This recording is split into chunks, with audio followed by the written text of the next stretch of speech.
Nicolas Sarkozy et son fils en danger?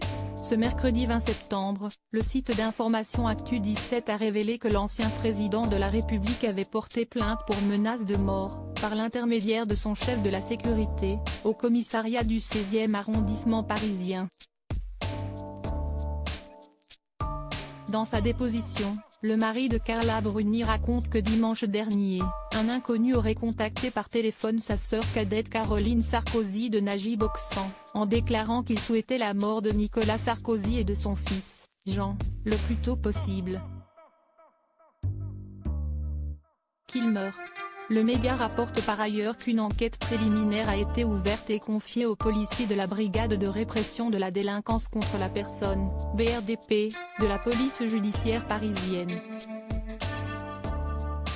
Aucune autre information n'a été communiquée pour l'heure. Ces dernières semaines, Nicolas Sarkozy faisait la promotion de la suite de ses mémoires, Le temps des combats, édition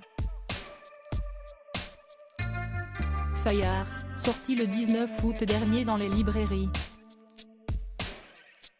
Tout début septembre, il avait aussi accompagné son épouse à la Mostra de Venise, en Italie.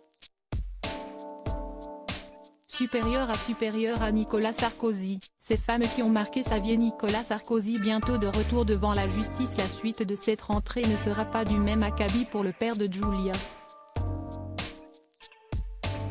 Après avoir appris fin août dernier qu'il serait jugé en 2025 dans le cadre des soupçons de financement libyen de sa campagne de 2007, Nicolas Sarkozy sera convoqué au mois d'octobre dans le cadre d'une nouvelle mise en examen. Le motif de celle-ci pourrait être subornation de témoins, dans un deuxième dossier lié au financement libyen présumé de la présidentielle d'il y a 16 ans. À partir du 8 novembre prochain, l'ancien chef de l'État et 12 autres prévenus seront par ailleurs jugés en appel dans l'affaire Big Malion. Des accusations dont il s'est en partie défendu sur cet avou, il y a quelques semaines.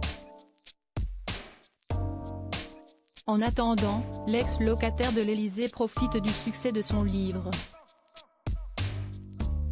Il s'y livre comme rarement sur la naissance de sa fille, en 2011, confie le nom que son dernier enfant aurait porté s'il avait été un garçon, ou encore sur les commentaires désobligeants de Marine Le Pen au sujet de sa fille. Crédit photo, Stéphane Le Mouton.